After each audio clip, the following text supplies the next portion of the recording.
Отже, вітаю вас на третій панелі нашого форуму. Greetings at the third panel of our forum.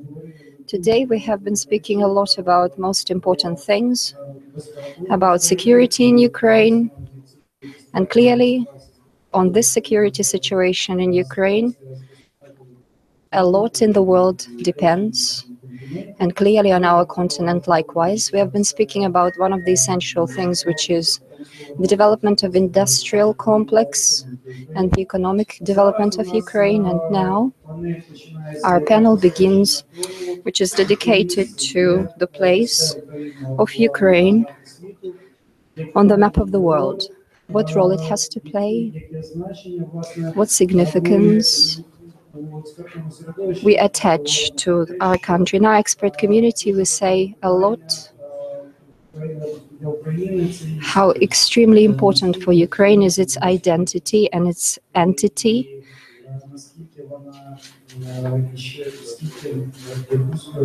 and how much more work and how many more efforts Ukraine has to make in order to gain the weight that it deserves. So let us get started with our discussion panel, which is called Ukraine as an entity in the new landscape of Europe. Today we are living under the new conditions, and I would like to introduce to you our most respectable speakers of today, Mr. Klimkin, which is the Minister of Foreign Affairs of Ukraine,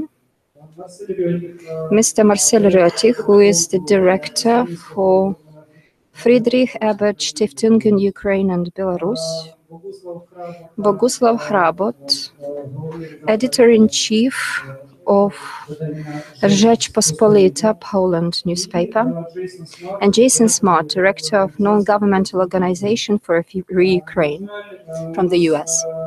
Unfortunately, we had a change of plan at the last moment, and the Vice President of the European Parliament, Ryszard Czarnecki, was unable to make it here today, but he sent his apologies, and we also have greetings from him.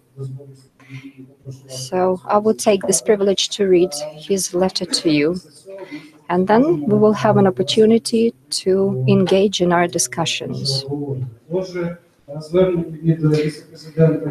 So, the appeal by Ryszard Czarnecki, the European Parliament Vice President. The forum participants.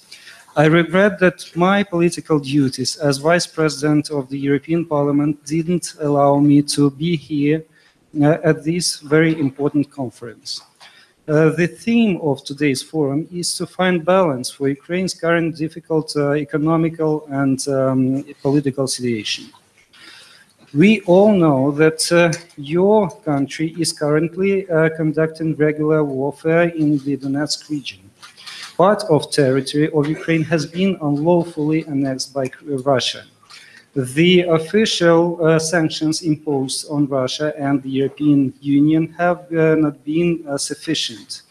It is good that the forum is designed to find a solution and find a formula that will increase the security of your state and the entire region.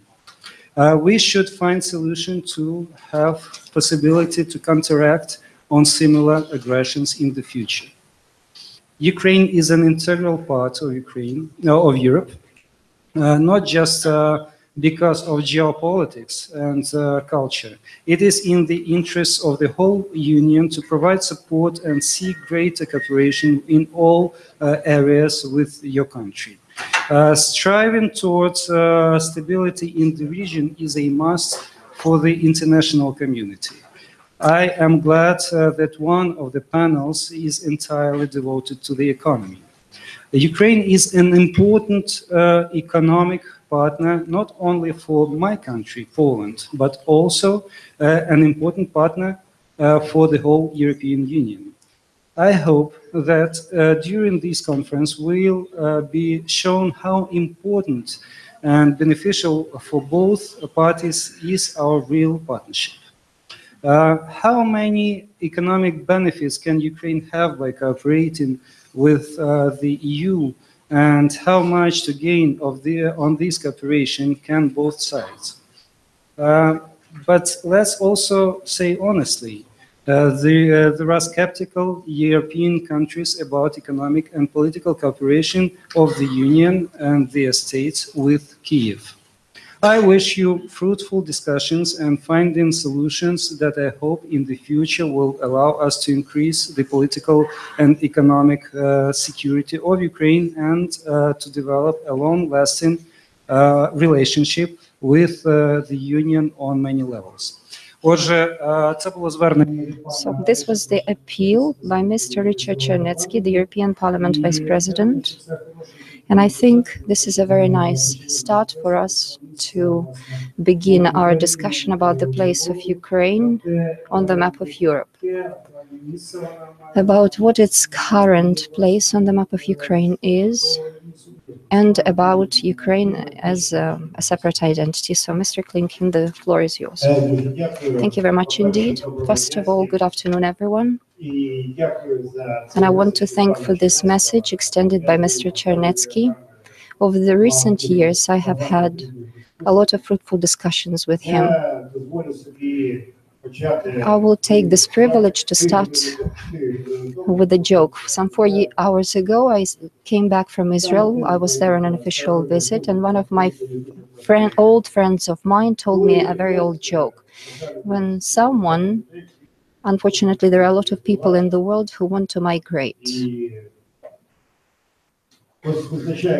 and someone identifies for themselves where they want to move. So one of these people decided to think, okay, I want to see it globally. So a guy was given a globe. He was changing, turning, and tossing it. And then he said, "Do you have another globe?"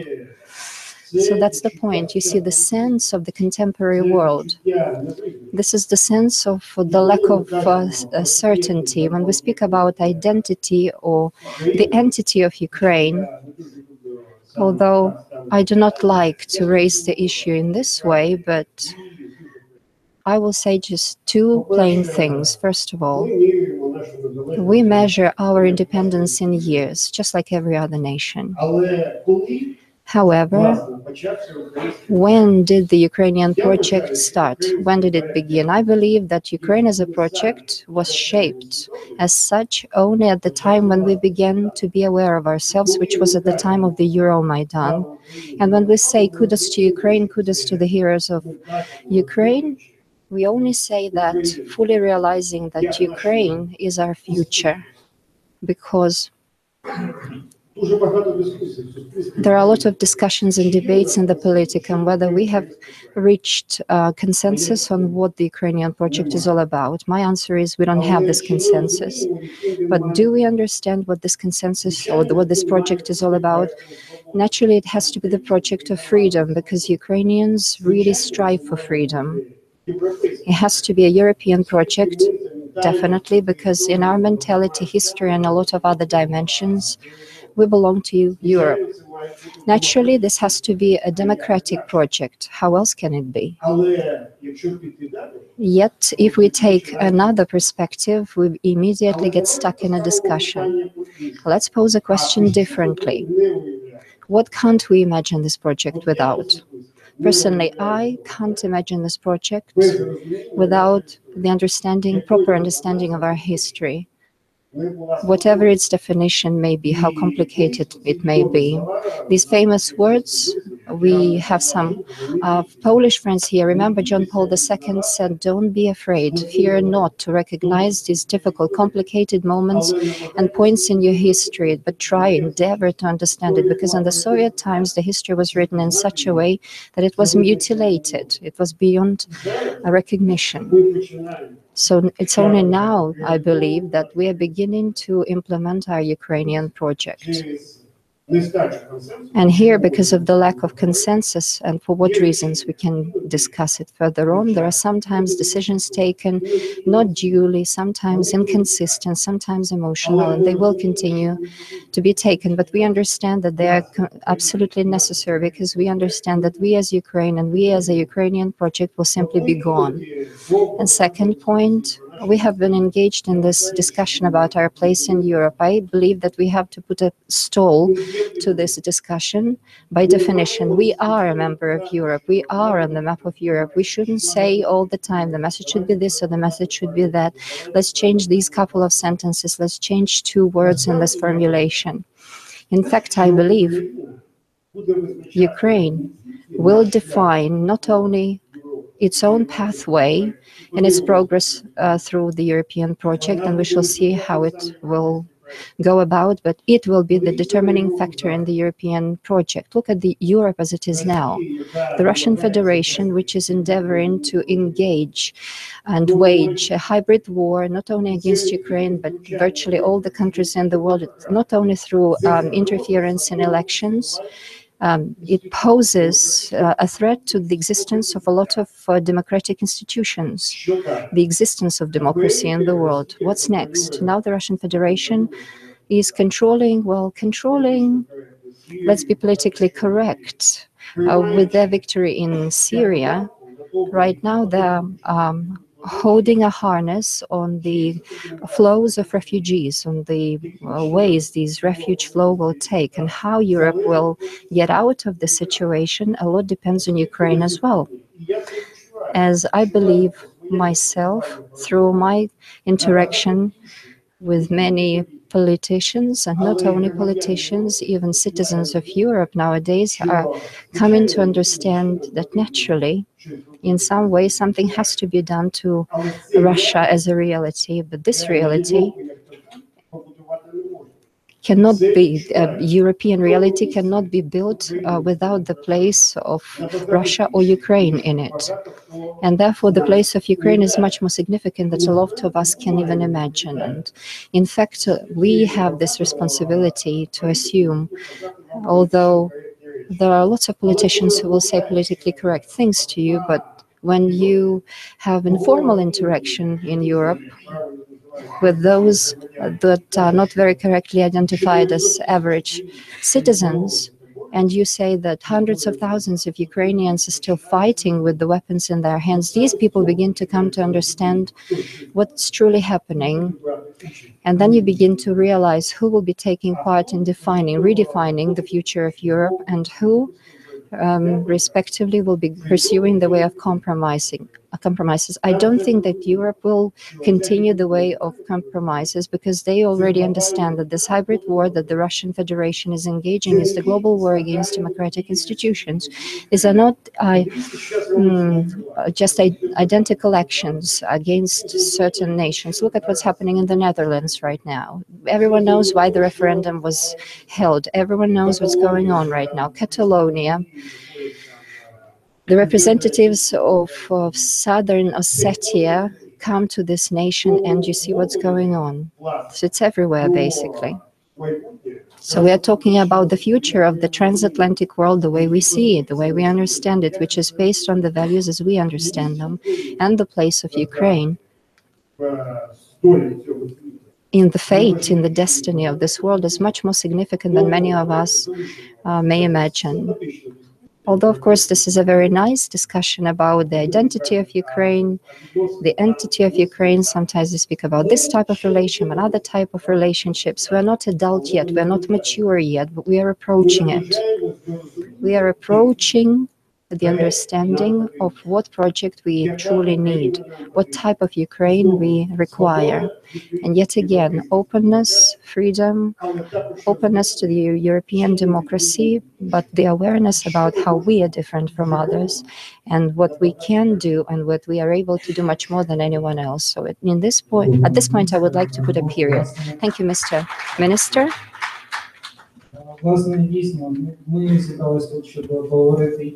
We are gathered here to talk not only about the current state of affairs, but also about what we want to see next, the future agendas for the nearest years. And that's why I would like to talk now to Mr. Marcel Rutik. What is your assessment of the contemporary relations between Ukraine and Russia and Europe in particular, and the world at large. Can we talk about a crisis situation? Or do you think it's a new situation which opens up new windows of opportunity for us? And what else can be done in the nearest future by Ukraine in order to align these relations? Thank you, Dimitri, for this question. I'm trying to keep that as short as possible. Well, first of all, let me say, since I'm the first speaker today, coming from Germany, I'm not representing the German government, which is currently an acting government. Moreover, since I'm representing the Friedrich-Ebert Foundation in Ukraine and in Belarus, we are close to the German Social Democratic Party, but nevertheless, I'm not representing the German Social Democratic Party here, so it's more or less what I'm giving you, the point of view from the side of the Friedrich-Ebert Foundation, from our experience and work here in Ukraine and in more than 100 countries of the world. Well, first of all, I wouldn't say that we have a kind of Ukraine fatigue in the European institutions, but after the recent summit in Brussels, I would argue that the EU must seriously consider what actually it wants to offer to Ukraine. I do not see a membership perspective in the foreseeable future, as much as I personally would love to see that. Also, Schengen may be a comprehensible key of wishful thinking, but it's currently illusionary. And other proposals like the digital union, the energy union, that's nice for Ukraine, but probably not going far enough. So we are again in a dilemma on that side. We have seen that in Ukraine, things go significantly forward when the EU has offered a very large golden carrot. So after the ratification of the EU association agreements, since we have the visa-free regime, sometimes I have the feeling we lack the carrot, we lack the incentive, and without incentives, things are significantly slower very often. We have seen giant reforms in Ukraine in the previous years, unimaginable for many years, reforms which have been addressed as intensively in recent years as probably never before. We also know that Ukraine's immediately insolvency is no longer threatening at the moment. Furthermore, the economy is going slowly better, as we discussed in the second panel. The elections are coming slowly, but surely they are coming. So unfortunately, I don't see significant, huge movement without any noteworthy incentive in the nearest future time under these circumstances. Well, my personal perspective is that nevertheless, the EU should think about the membership pact's perspective for Ukraine, although this may sound illusionary. But why do I think so?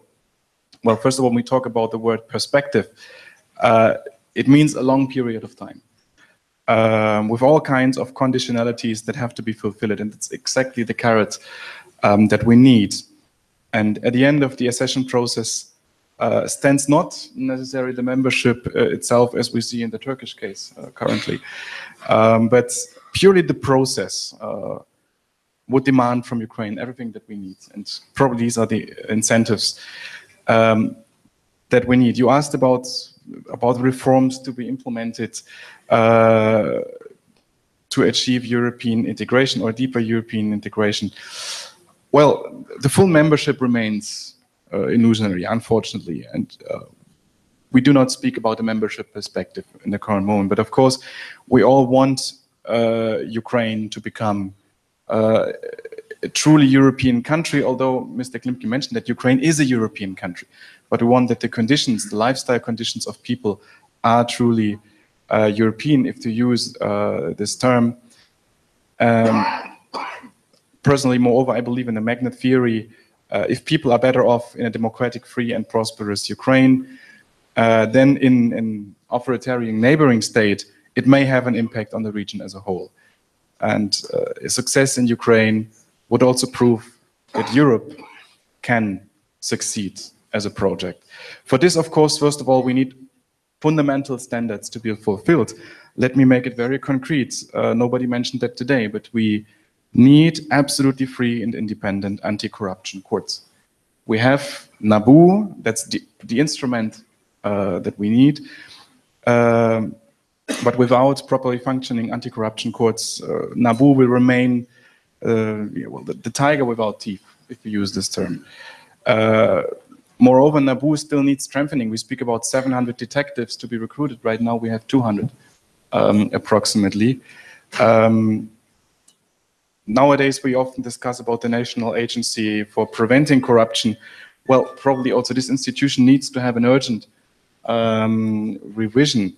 It's hard to understand, for me at least, how to manage that out of 1.5 million declarations by the end of the year, or at least by the end of November, 91 could have been checked. When it comes to the decentralization, that's also the topic that we mentioned today already. We often speak about a success story. I agree, the decentralization is a significant success story for Ukraine. However, Russia's war on Ukraine disrupted the initial plans. The decentralization also has to include the so-called special status for the occupied parts in the east. But after the first reading, we remember the clashes outside the Rada. The legislation has since stalled with no further progress in its adoption. I would also wish that the reforms do not lose sight of people. The minimum wage increase, for example, it's something I consider very positive. Even if one had to involve the social partners much earlier, for everybody, this minimum wage increase came as quite a surprise. The healthcare reform nowadays worries people, although it is a necessary reform. The pensionary reform, if it comes, it will hurt many people. It will give even more arguments to populist forces here in the country. Here too, I understand Ukrainian officials that they must counter the World Bank and the IMF with the political dimension of their demands. It is therefore more important to take the social partners early in the debate, to seek the dialogue instead of deciding in the back rooms, but also to accept reasonable proposals if they increase social acceptabilities. Mainly I speak about the trade unions, which have to be included in the reform debate. We had difficult reforms in Germany, know what I'm talking about, and efforts include always to keep the dialogue when it comes to the crucial social aspects. Thank you very much. And actually, now it is the turn of Boguslav. It is my personal pleasure because we know each other for many years, and Boguslav was already here, and he was the moderator of this panel, international panel that we usually hold during the forums.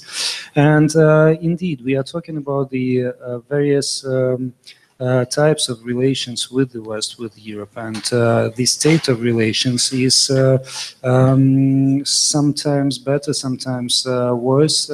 Marcel was evoking the Ukrainian fatigue, the term that sometimes is pronounced in Brussels or in other country capitals. I would like to see or hear your assessment as for the Ukraine-European relations, and more precisely, what is quite sensible now, the Ukraine-Polish relations.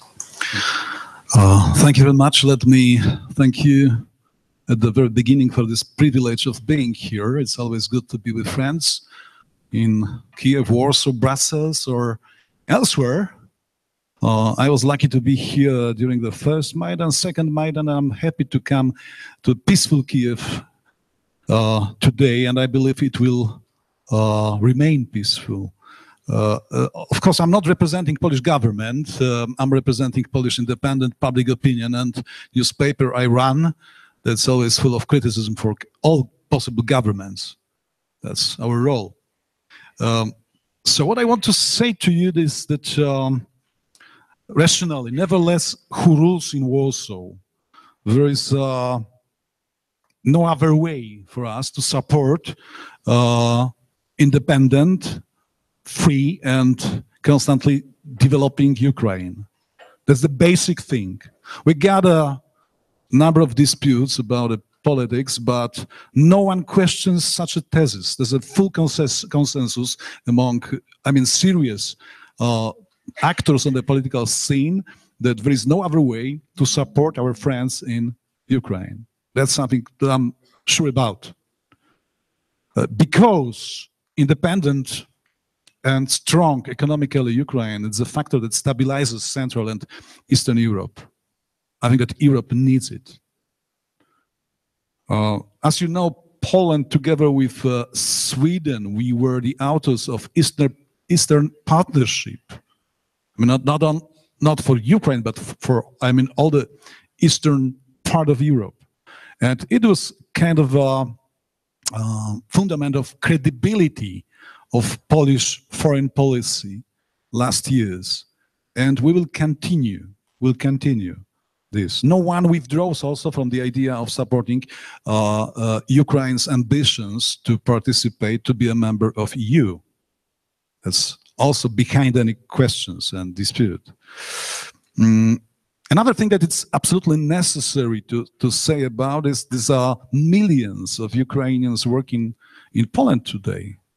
As far as you know, that's just about 1.5 million, even more this year, people who came to Poland, giving a great contribution for our country, for our economy, that we honor very much. I know some estimations that next year probably this group of people will be doubled, even doubled, up to 3 million people. So I think from the point of view of Kiev and Warsaw, is a strong collaboration over the legal status of these people in Poland and in European Union.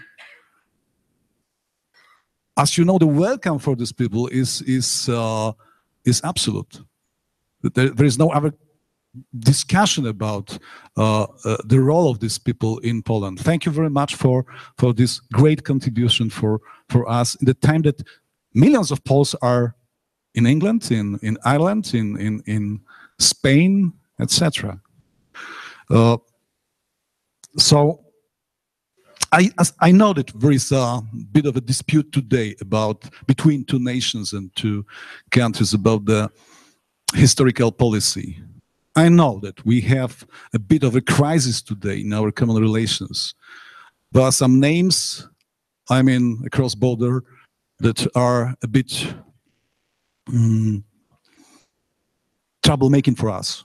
But I think it would be the most cruel joke in the history of our relations, and also a paradox that having such many interests in common, we will ruin our relations, confidence, or collaboration because of this fact. So I will do my best in Poland, and I do it every day, also in my comments, that we should be much more pragmatic and not just thinking about the history only today. The common government of the ruling in Poland, law and justice, is very much affected by martyrology and historical thinking. They have a right. But what I think that having such a good social relations, also institutional relations, these problems that I mentioned, and you know what I'm telling about, it's a very much superficial. So I think that's the challenge for all of us. People here in Kiev and in Warsaw, is just to find a way how to work together and to find a common sense of history too. Another thing I would like to add is that we need much more bridges we have today. I remember days that in such a conferences there was a number of Polish people coming, speaking, discussing, etc. That's I think that I feel a lack of them today. For us being together and for us being an advocate of Ukrainian interests in Europe is to make much more bridges we have today. For example, I feel a lack of Ukrainian writers, journalists, intellectuals contributing for Polish independent press. I think even today I had a talk with Victor, how to make your journalist to write stories for us, presenting the point of view of Ukraine. It's absolutely necessary to continue debate and to find a solution for problems that we know that must be solved. Maybe now. Thank you. Thank you, Boguslav. Actually, I would take that opportunity, obviously, to. I wonder really, I'm curious about the position of Mr. Minister about that. But we have Jason's turn, and I would like to ask Jason about the. You are a Westerner, but you live in Ukraine, so you have the possibility to assess both inside and outside. And obviously, we are all talking now about the European or Western choice of Ukrainians. How do you assess it? Is it irreversible or not? Obviously, our place is in Europe. We have already stated that. But how do you assess the processes? What has been done? What has not been done? And is it irreversible or not? You know, it's very interesting. I go to a lot of conferences like this, and I read the Ukrainian press, and I obviously read the United States press and the European press. And one commonality I've noticed is this. Within Ukraine, you constantly read the same things and you hear the same things, which is, we want to join the European Union. We want foreign investment.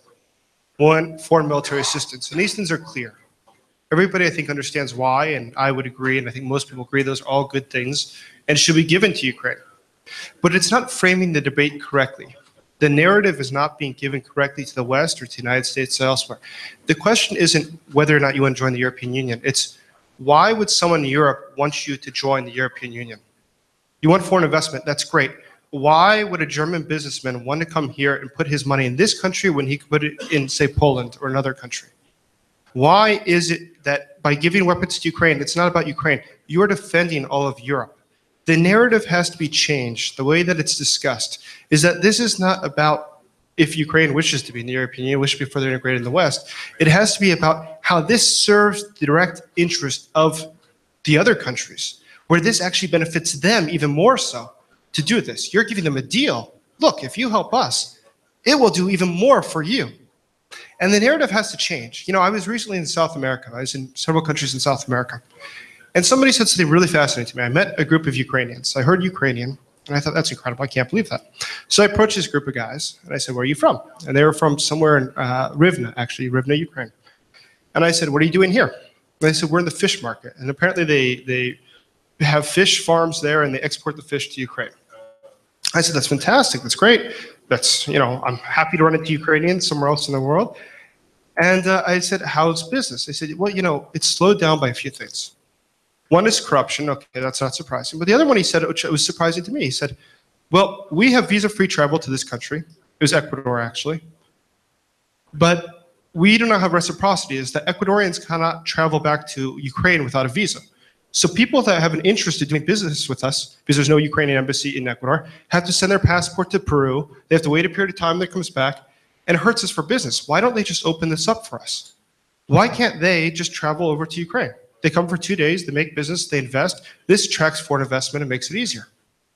And in my own experience here, how many Americans, I mean, lots of Americans I know here, lots of Europeans I know, the process to get a visa here, we talk about foreign investment, what a difficult process this is to get a long-term visa here. To simplify this, just say, listen, yes, we do want foreign investment. Here's how committed we are. We'll make it completely easier. We'll make it easier than to be in the European Union. We'll make it easier than getting a residency in a country in South America. We'll make it easier than anywhere else in the world. It'll be an overnight process. We're not going to require 29 notarized copies that are translated and then 3 or photos in this one and 8 photos in the other one. No, we'll make it very simple, one-stop shop. And here's what we're doing. That's how committed we are to bringing foreign investment here. So I think the question that I want to ask, or the question that I would pose is, okay, we understand what Ukraine wants, and those are noble ambitions and ones that I'm working to support. But we have to look at this in a different way. We have to frame the debate as to, this is how it would benefit you, Europe, United States, the rest of the world, to support Ukraine now. Because ultimately, it's in your interest to support Ukraine. It's not about us. We want to support you by you supporting us. Thank you, Jason. And Так, я маю дійсно і запитання, яке я хотів. Indeed, I have a question, and I have prepared for the minister, and also we shall continue with Poland. Your position is really interesting. And additionally, I would like to ask a question about transformations happening in Europe and how do they affect ourselves. Thank you very much indeed. I would like to say a few words about our relations, our relationships with Poland. I really like today's discussion, not only content-wise. Of course, content is important, and also the atmosphere of this discussion. Nearly every day, they try to offer me an interview or an article about Ukraine-Polish relations, because they know that I have special attitude towards history. What I dislike in today's discussion is that both in Poland and some people in our country are trying to talk to each other in some virtual space, not as friends. We are friends. We have to listen to each other, and this is not that easy, but we need to respect each other. And sometimes all those messages are made just to feed the TV or Facebook or both, because this is obvious in politics, creating its own space around such messages. And in reality, I said, what Ukrainian Project Ukraine is impossible, is not possible without. It's not possible without opening our history. We don't have common, understandable historical narrative, and we're working on it. In Poland, they have one, but it doesn't mean by definition that Polish narrative is 100% correct. And our Ukrainian narrative, as we understand it, as we imagine our history, is 100% wrong. And sometimes we have this discussion within some total politicization, having it politicized. Let us remember how the discussions began that we have now. The monument to Gruszowicz, some people in Poland, some people see this is a monument to Ukrainian rebel army, UPA, as political one. And we see that monument as respect towards Ukrainians who fought for Ukraine and who have died for Ukraine. This is our understanding of pacification, reconciliation. This is human, Christian reconciliation. If we start saying that some people are more right and other people are less right, are less correct, we shall be moving to nowhere. And the solution is rather simple. Let us come together and create some simple channel of communications. We are always ready for that. And before doing things, we shall talk to each other. For example, we believe that about this monument, we need a discussion. Let us have a discussion. Let us discuss also other issues. We are open to that. However, the pattern is totally different. I just remembered I came back from Israel. Actually, in the history of Ukraine, there were difficult things, also manifestations of anti-Semitism. And for those people who have Holocaust in their hearts, they don't say Ukraine-Israeli relations would depend exclusively on the events of the past. Then I have a question. Why this is raised in a different context? Therefore, I call everyone, let us talk as friends. Friends might have issues that need to be discussed. But in reality, one needs to listen to each other, because in this country, there will be still the drive to understand our history. There are some ambiguous figures, and there are some other personalities, but we understand they contributed their lives and hearts to national liberation movement for us to be where we are. And we shall never leave that. By definition, we shall never allege individual people or individual units or individual methods. Maybe they were aimed against civilian population. That's true. The entire national liberation movement. This would be dishonest politically and from the moral perspective. I would like to say a few words because to me this is quite important. Let us think of Europe. I am a real proponent. I'm a real fan of real acceleration and the real drive of reforms. Quite many reforms. Opening the anti-corruption court of Ukraine. Let us say honestly, sometimes we can call it a semi-technical view of reforms. Let us draw a big matrix, and there we shall have activities, and we shall have a tentative time frame, and we shall say those are the reforms. If you do that, we can move forward. At the moment, we carry out the association agreement, and I took part in negotiations on it. I know what is written there, and the same one by content, which new EU member countries had. However, we fulfill that against the backdrop of the war against Russia, and we do it also in a situation when we don't yet have a formalized European perspective. My simple question is, should we view our European way and implementation of the agreement, not dividing it into individual issues, a roadmap here or roadmap there, as a political issue, both for Ukraine and for European Union? Or we shall be always drawing the nice matrices, saying, well, we shall do another two things and another two things, and after that everything will be just fine. Or will fulfill a particular thing and then the situation will change. My question is very simple, and also it's also important for me. Let us view comprehensively the change of the system in Ukraine and Ukrainian society, Ukrainian economy, and Ukrainian political sphere that will take us to our Ukrainian project, to the project Ukraine, and will also become important for European project.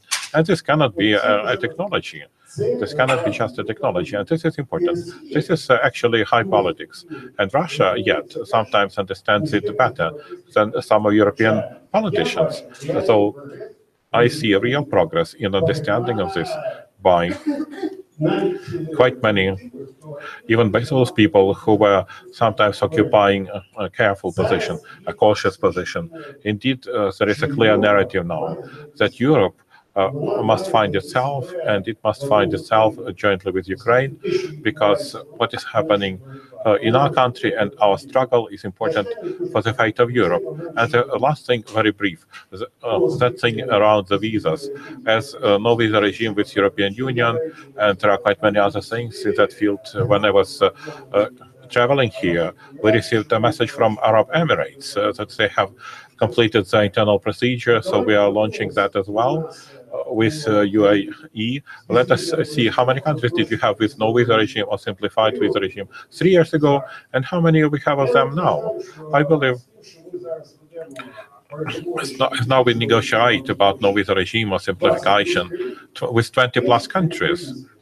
Generally, Ukrainians, maybe in 2 years or less, will be capable of traveling, and we shall be visited by people from 100 countries to and from.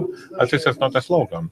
If you look into our place in that conventional rating of openness, we are somewhere on the third dozen, maybe towards the end of it, but we shall move forward. In terms of openness, we have advanced, as quite many other countries could not do. Project Ukraine is an open project. We need to open the world for Ukrainians, and also we need to open Ukraine to everybody else, because otherwise, by definition, it will not work. Thank you. I just wanted to respond to that question about visas. Thank you, Mr. Minister. We shall also speak about transformations happening in Europe and how do they affect Ukraine. This is what I wanted to ask as a question. But in reality, you have taken us to what I wanted to discuss. Actually, quite recently, we had a sociology survey In it, we have interviewed Ukrainians, and we have tested their perception of European studies. We did that jointly with Friedrich Ebert Foundation. We had a question, as we asked Ukrainian, are you in favor of European integration or strengthening relations with Russia, or are you in favor of some third way? Some particular way. And today we have a thing that the number of Ukrainians saying of their own way is growing. And to me, it would be interesting to discuss it, to talk to all of you about this joint way, because we have mentioned that there is a place of Ukrainians in Europe. But what can be the third way? Marcel, would you please?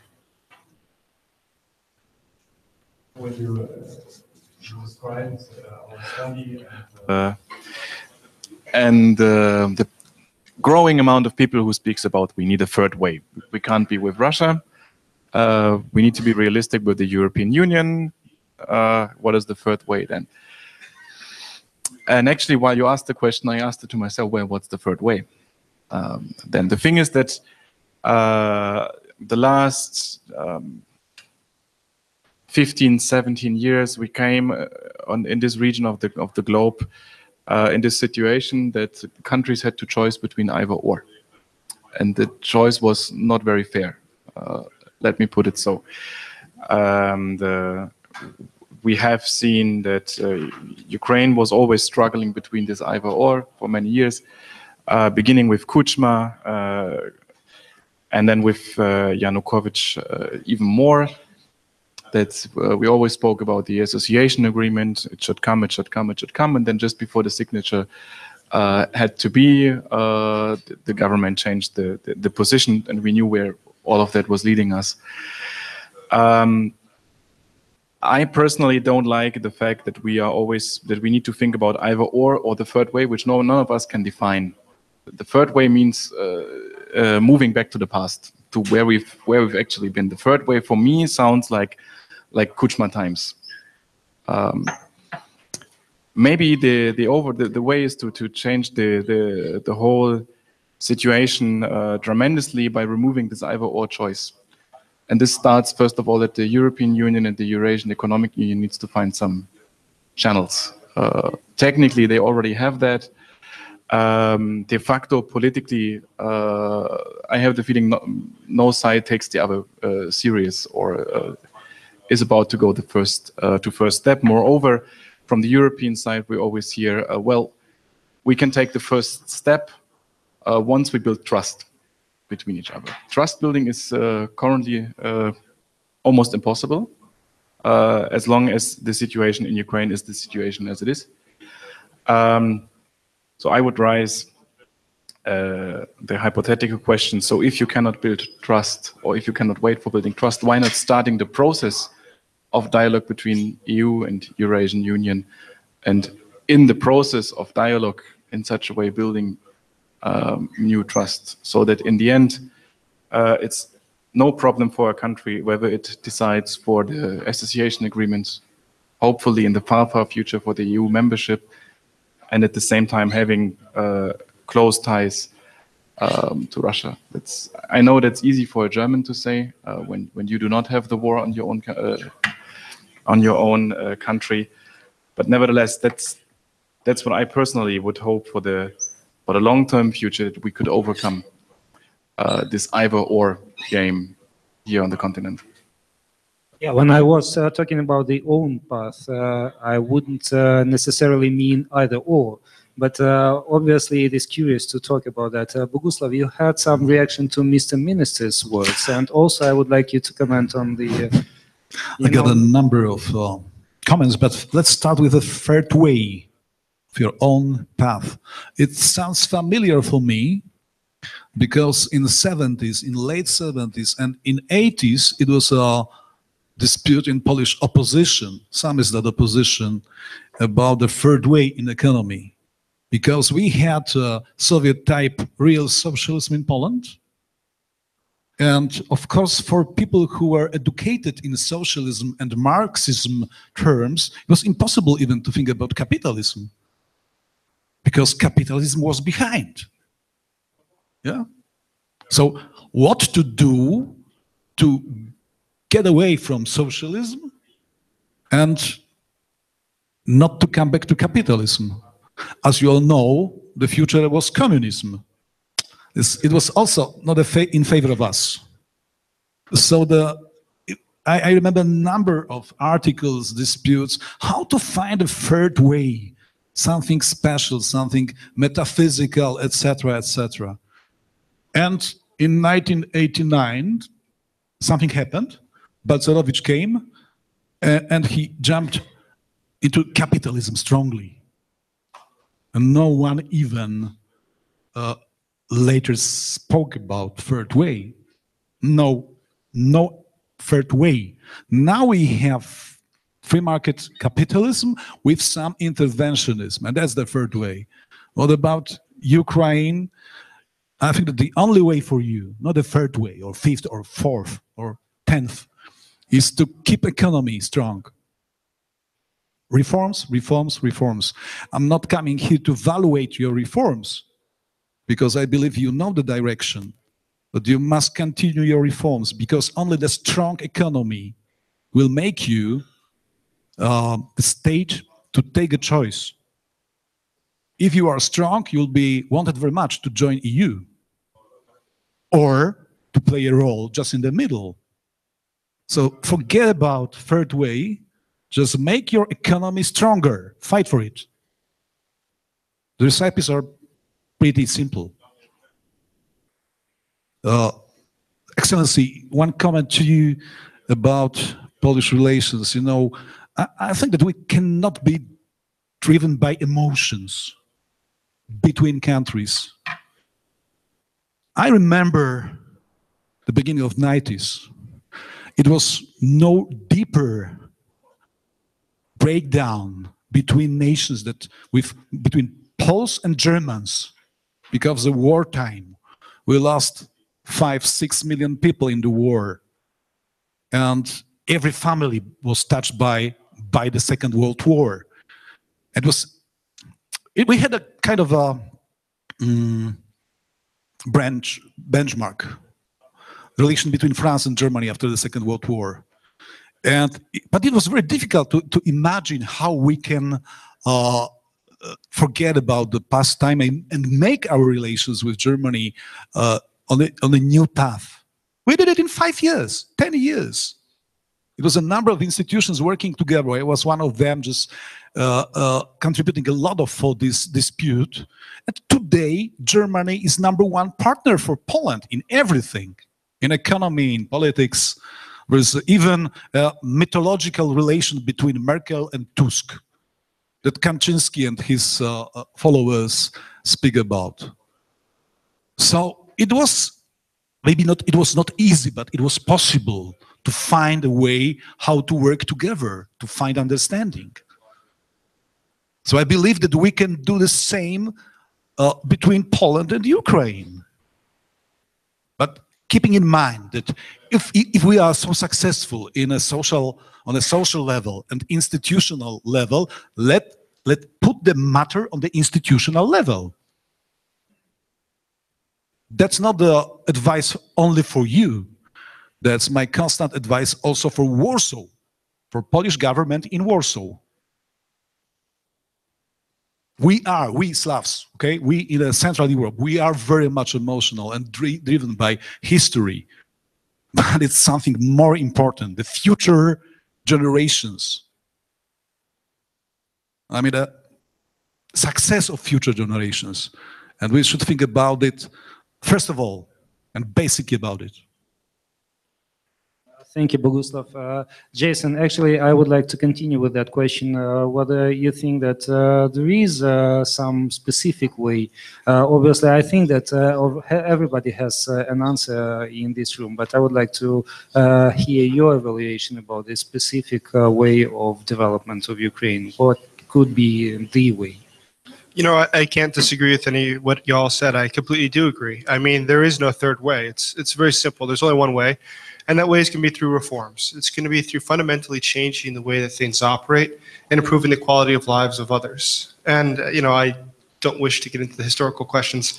But fundamentally, one thing I do look at here is if we're talking about people, because ultimately government and politics is about people and how they live, and it should be working to serve their interest. If we look at Ukraine, the IRI did a poll a few months ago, and I was going through the numbers. And I remember it showed something about 22% of Ukrainians have trouble affording food. 23% have trouble affording clothes. It's 55% of the people, if we look at Maslow's pyramid of needs, that don't have the first rung. The last rung, as Maslow's pyramid needs, is self-realization, ideals and concepts. And ideals are greater things. And those are great things. Those are important things. And those are noble things. But I am greatly worried is what are we doing today to help the people at the first rung? And what can be done right now to improve their quality of life? And one thing that can be done to improve their quality of life is serious reforms that impact the economy, that jumpstart the economy and allow people to have jobs, to have productive work that allows them then to go out, to have resources, to be able to feed their children, to be able to supply medicine for their children, and have a better life. And that first rung is really, I think, where the focus should always be, because until we've achieved that, the rest is something that is not impacting people directly. That is the first rung. And all things in politics should come back to that. How is it with its foreign policy or domestic policy, how is it going to impact that 55% of people that can barely afford the basic staples of life? And if we can help those people, the majority of the population, is this policy that we have going to impact them? And if it's going to be a decision that will be detrimental, will have some sort of detrimental impact upon the economy, then it's probably not worth doing because it's not something that can be risked right now. Thank you, Jason. Я знаю, що час так. I also know that we will move into our discussion and taking questions, but I know that the time for our Minister of Foreign Affairs is really limited and he will have to leave us shortly. But before that, I'd like to give him the floor again. Thank you very much indeed. Again, I have to apologize to everyone because today we are also handing credentials, or rather the credentials are being given by the new ambassadors to Ukraine. And of course, the Minister of Foreign Affairs has to be present there according to the written protocol rules. But before I leave, I would like to say a few things to make sure that, in a way, if you like, to put special emphasis on this discussion. First of all, we always say, what will happen next? Where shall we be taken? What must we pursue? Of course, we can engage in this discussion endlessly, but I thoroughly enjoy this thesis. A very simple what do we want to be for ourselves and for others? If we want ourselves to be mainly exporters of good produce production and exporters of labor force, then it's one way of logic. And I hope that none of those present in this room, virtually none, wants this logic and this fate and this future for Ukraine. We see by definition things different for Ukraine, and for Ukrainians the sense of their own cause, striving for future, striving for doing business and self-realization, by definition has to be here, done in Ukraine, not only abroad, where we show and demonstrate really wild success. So let's talk more about what we want to do within the framework of the Ukrainian project. And after we have made an agreement about that, let's engage in pursuing this and making it real. When you have a beautiful picture, when you have a fantastic goal, it needs to be implemented. Otherwise, no one will believe us. And first of all, ourselves, nor the European Union, nor anyone else.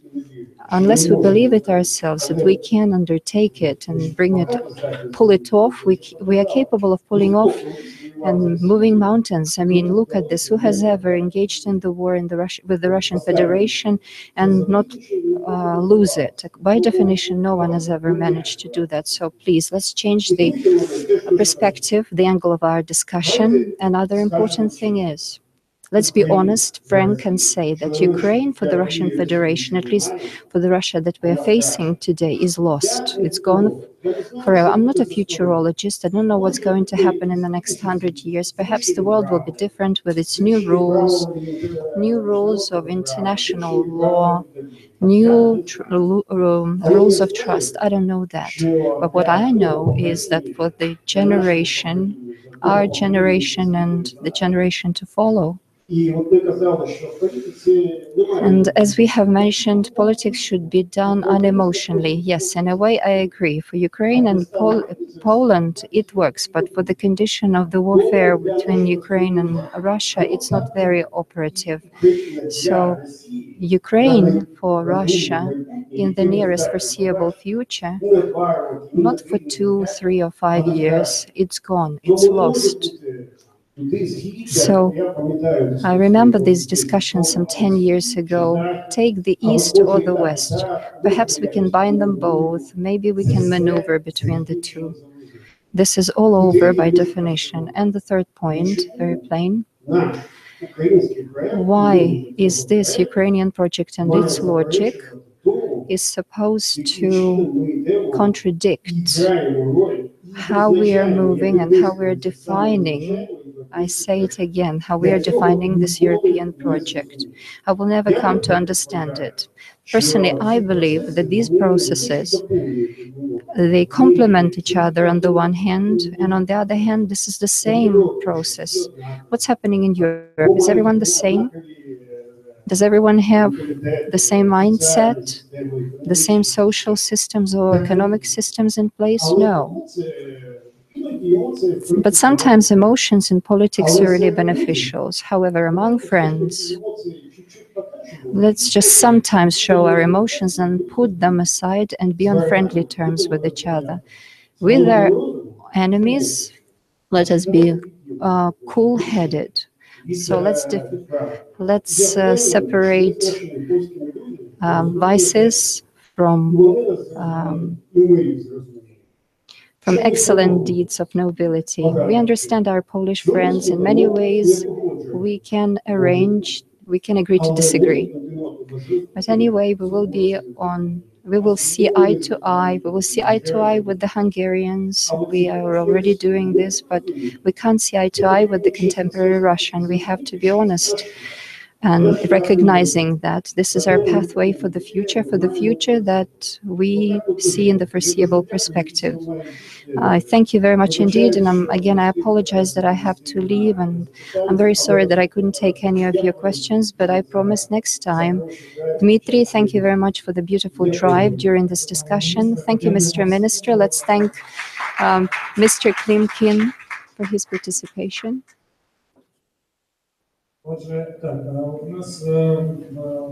What we have next is something to talk about.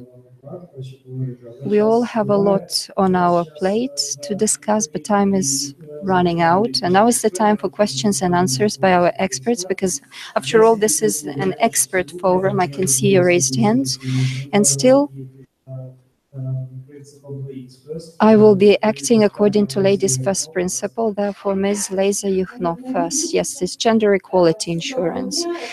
Good afternoon, everyone. I think it's been a really beautiful discussion because it contained various contexts, internal Ukrainian context, bilateral context between Ukraine and Poland, and overall European context. And it's a wonderful thing that we have been able to combine these planes, European and world planes. But my question is, unfortunately, the minister has left, so the question will go to our European partners. So a lot has been said about changing Ukraine's pathway in terms of globally talking about reforms. I'm talking here about institutions, European and international institutions in particular.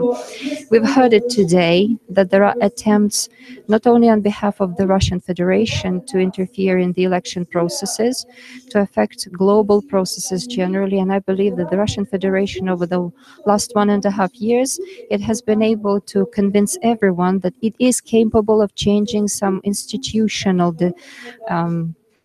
discussions. When we talk about the institutes of discussions, institutes of elections, so the Russia is capable of rigging these institutions to its own benefit. So my question is, do you feel in Europe and in the world that these institutes and institutions which used to serve basic platforms of the whole world and Europe integration in general these days cannot handle these challenges, and like the Council of Europe sometimes have to be confronted with the necessity to build a new iron veil with the Russian Federation and to make concessions to the Russian Federation, to introduce changes. The same goes to the United Nations Council of Security Council. But do you feel like there is the need for changes with regard to information security, a response by international institutes to various challenges? And I'm not talking here about Ukraine. We have lots of other conflicts, Northern Korea, Syria, for instance, because the countries come face to face with various challenges. Thank you, Ms. Olesa. Let us take 3 questions at once, but I would like you to be brief in making your questions, please. Thank you. My name is Oleg Zalorubinsky. I am the head of the Ukrainian Institute of Researching into Extremism. I have a specific question. The question of Ukraine's identity is a very simple, concrete one, and probably I will pose my question to the editor-in-chief of the Polish newspaper. When we heard here the Minister of Foreign Affairs, he made references to the Ukrainian project, and he said that it has to be in direct connection with history. We have the chronicle of more than 1,000 years old, which says that Apostle Paul made his pathway from the Baltic Sea to the Black Sea, from the nations which lived in the basin of the Baltic Sea all the way to the Black Sea nations. In 1918, the same was reiterated by the first president of the Ukrainian nation, Mikhailo Grushevsky, later on Józef Pilsudski of Poland, and he spoke about the same idea of combining the seas. In July last year, where Trump was visiting the summit, Trump was there, but he did not bless this Triple C project. So I would like to hear from you, the representative of Poland. Should Ukraine play its significant role in implementing this project? Because without the Black Sea Ukraine, without the Black Sea Georgia, without Belarus, by the way, who is directly connecting these areas of Asia with Europe, without the Caspian Sea exit, this will be a dead, stillborn child. Don't you think that Ukraine, in a way, could become a coordinator of the Eastern Division of the countries in implementing this project of 3 seas? Because Ukraine serves the corridor between these seas in general economic and, of course, in energy sector in particular. And the third question, please, but once again, be brief, because we want to allow an opportunity for other experts to speak. It's such a pity that Mr. Minister has left. I had so many questions to ask him. Come on, just one question, please. All right. Do you believe that the warfare which was unleashed in the east of our Ukraine by the neighboring country is one of the elements of the global warfare? The point is that the warfare may be political, diplomatic, economic, social, resources, and can be also engaged in military, with military means. Right now, Ukraine is facing the military warfare, and the world is on the side of Ukraine, but the world is doing everything to curb the aggressor, to stem the aggressor. And of course, I would like to know from Mr. Minister why we have been engaged in this war for 4 years, and still we are in the agreement with the eternal friendship, where it speaks about the borders which cannot be touched, and this agreement still hasn't been denounced. We're not blind. People are watching us. Embassies are watching us who analyze the situation. So why is it that our ambassador to NATO for 2.5 years still hasn't been appointed? Why is it that with the United States of America we have no relations? Our representatives were near the fireplace for just 20 minutes. Oh, I beg your pardon, please be short. Why is it that with virtually all neighbors, even with Belarus, we are on very bad terms? It cannot be during the time of military warfare. We wanted a question, not rhetorics. Maybe next time. So we've got these three questions, and I'm sure you are eager to answer. So, Boguslav, you had the most specific question. I'll say about the idea of three C's, and I think that it's, of course, there's a space for Ukraine in three C's concept. It's absolutely necessary to speak about it because the idea of Visegrad collapsed. Now, officially, no one from Polish government will say that it collapsed. But I think that there is no so many common interests between Prague, Bratislava, and Budapest, and Warsaw today. Orban works with Putin. So in contrary that concept for Visegrad collapsed, we need a new project. And believe me, we don't need blessing of any Trump to work on. Who's Trump? He's behind the ocean. Not enough related with three C's. So now it's a major point of a common president of Poland, Duda.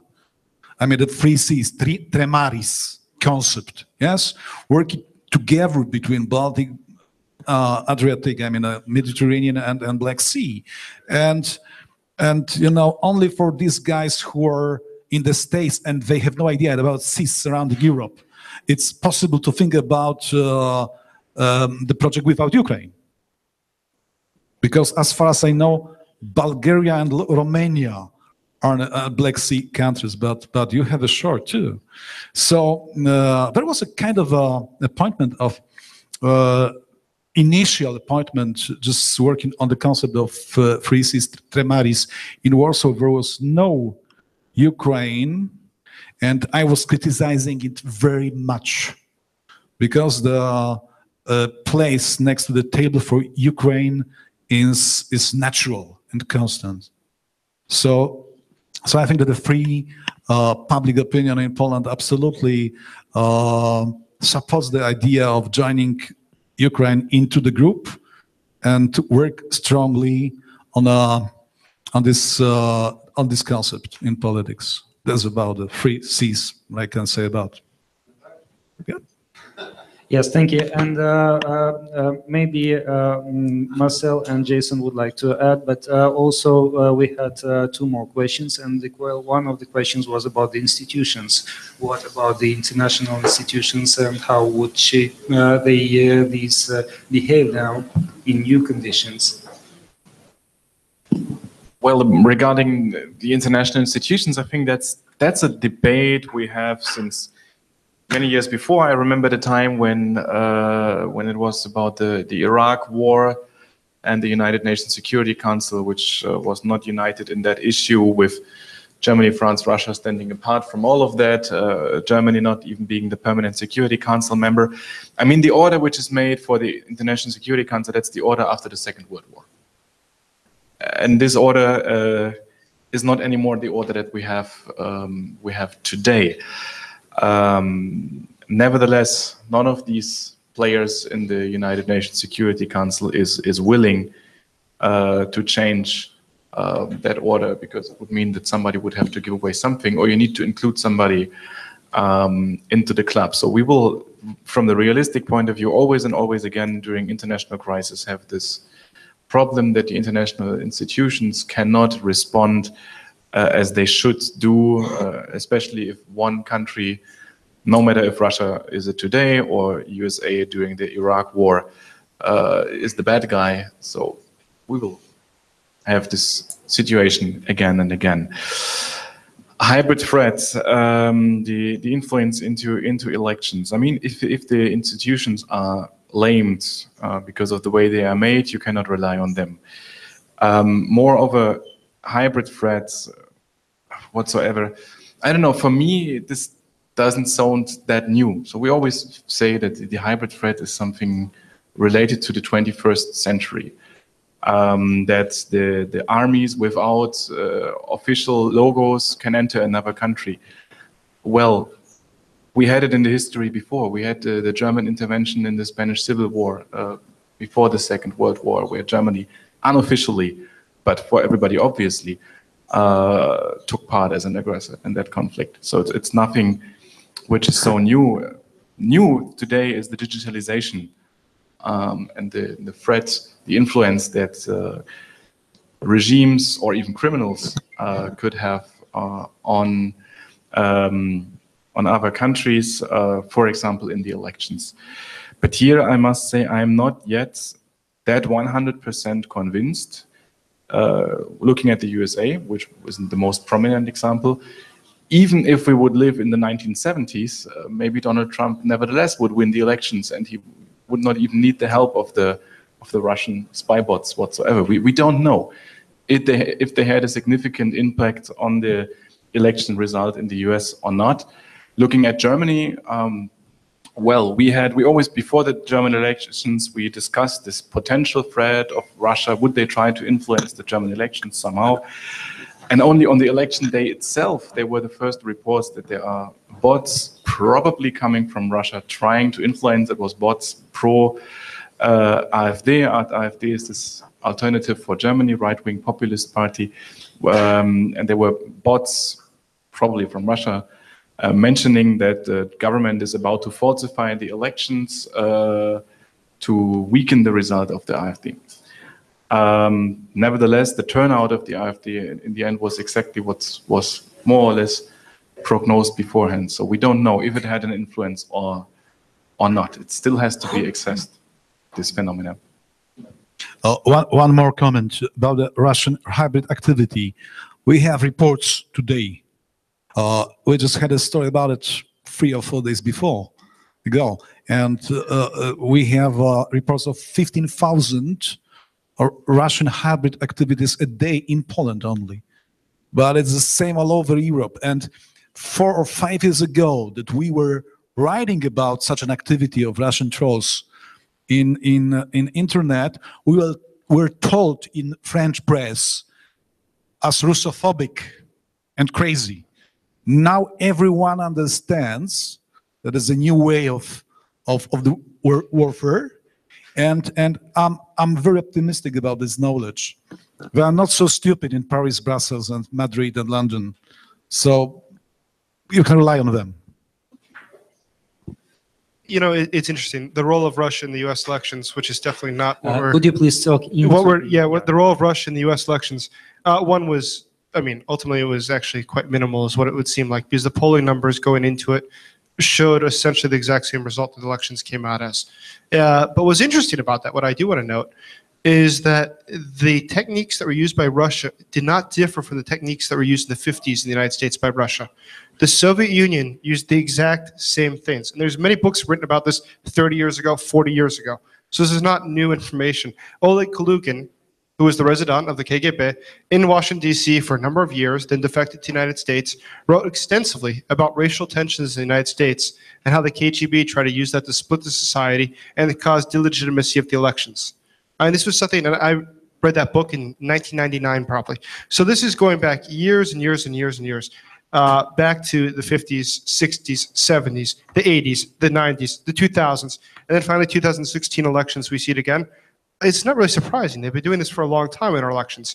What's changed is that they used a digital format versus the formats they did before, which was billboards, signs on walls, graffiti, and other forms of public interaction. It was simply a change of technique. And it can reach more people, that's true, but it wasn't particularly well done. That's the other thing that's surprising. If you actually see the advertisements and you're a native English speaker, they're poorly done. It's surprising to me how poorly done they are, to be honest. So that's one thing. But two, what it means for the future. Russia obviously is a threat, and I think that's clear to everybody. Russia is the biggest threat probably globally. It's hard to imagine for the countries of Europe, the United States at least. It is the greatest threat. Now, what does it mean for the future, though, and how are we going to understand Russia as a threat? Russia's threat is something where Ukraine has a unique ability to really position itself in a good place. As to saying, listen, we are the keystone. We understand Russia better than any other country in the world. We can help you because we understand the cyber attacks better than any other country, the actual hybrid warfare, the military invasion. We have the experience that no other country does. And that's how Ukraine could argue that through us, we can help you be secure. The narrative isn't we need your help. No, it's we can help you. Let's work together to help you. And I think that's how Ukraine can help itself. Yes, thank you. And ми маємо ще два коментарі. We still have two comments, two questions. Mr. Pashkov, please. Your comment or your question, if you please. Razumkov Center. I'd like us to get back, I will be brief, to the appeal by the president of Gershenin Institute in our first panel discussion, and he spoke about the necessity to formulate the formula of security for Ukraine. We started approaching this, and it's really fine that the first panel is to do with the third panel we're engaged in, because the formula of equilibrium and seeking the place for Ukraine coincides with the first panel, and I've already formulated for myself 4 brief theses that somehow can encapsulate this formula, at least approximately. And the first point to make is, we spoke about internal reforms. Fighting corruption, it's clear. The second point, as I imagine it, as is currently important for Ukraine, is the attempt and possibility to retain, at least at the current level, the solidarity, support, and facilitation of the allies and partners in the West for Ukraine. Third point, just as important, is reforming security sector and national defense sector, perhaps probably number 1.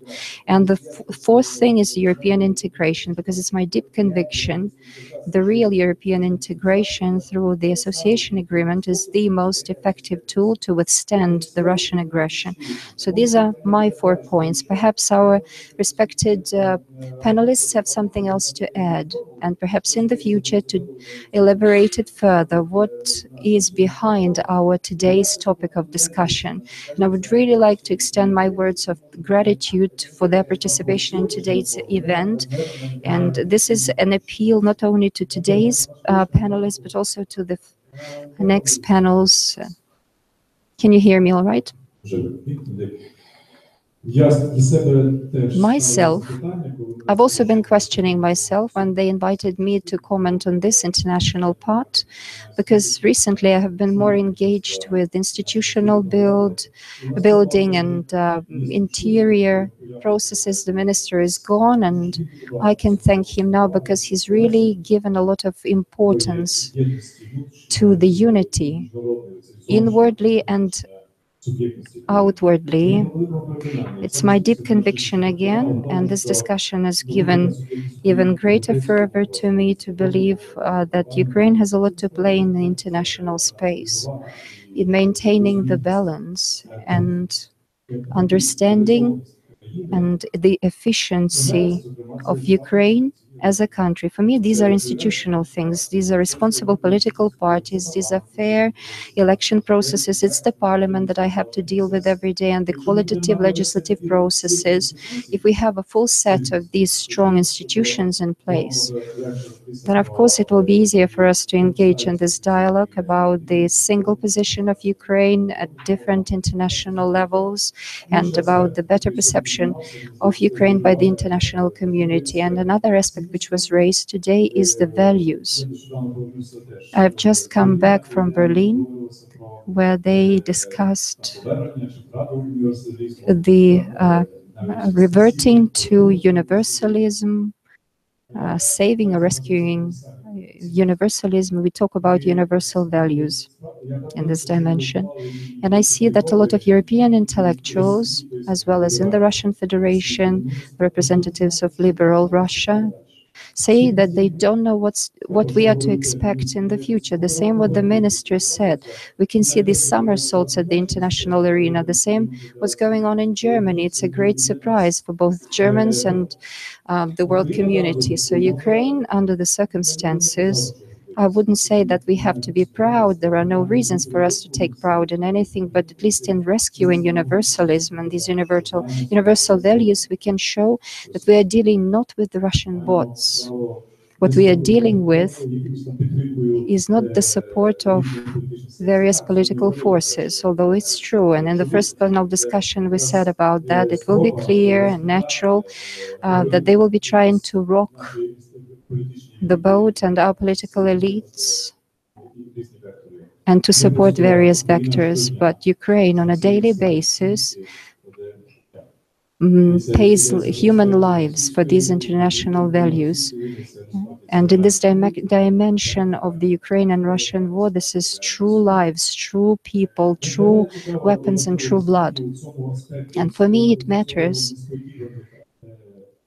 in this aspect of sudden developments in the European Union and in the world overall, whether these universal values matter, how hefty and weighty they are. And my personal, again, opinion I would like to voice is that internal institutions, their development and democratic procedures will have an immense, tremendous importance for Ukraine's entity in the new landscape of the world processes. In that case, в такому разі, я думаю, що ми In that case, I think we will be wrapping up because the time for our forum is running out. Now I would like to give the floor to Mr. Tik, who is a representative of Eberts Stiftung. Here will say the last words of conclusion. So to sum up, very short, since I see that that people are already about to leave us today, the world has changed, and it's continuing to change every day more and more. Ukraine is in the center of that change, and at the same time, Ukraine is the key to regional and global security as a whole. We can reach that positive usage of that key only due to Ukraine's successful transformation and reform. Ukraine has come a long way in the last 4 years, but nevertheless, many things still have to be done. Ladies and gentlemen, on behalf of the VIII Foundation, I would like to thank you very much for your time, for being here. I'm very grateful for your numerous appearances. First and foremost, would like to express our gratitude to the entire organizational team of the Goshinin Institute, our moderators, Sonia Koshkina, Alexei Leschenko, Dmitry Ostrushko, my colleague Maria Koval, our interpreters, standing in the box, the designers, everybody taking care of the technical equipment, journalists, bloggers, everybody here around. A big thank goes to our panel guests, most notably to the many members of the cabinet and the highest executive institutions for their valuable time they spent with us today, as well as our international guests who have come to Kiev today to discuss with us. Thanks also to the other partner, the National Committee for Industrial Development of Ukraine, for your valuable contribution. Please come home well. I'm especially pleased to invite you to the next expert forum, which is going to be held in spring, early summer, we're going to see. So come well home, come well through the week. Most of all, come healthy and well through the winter, and see you again next spring for the next forum.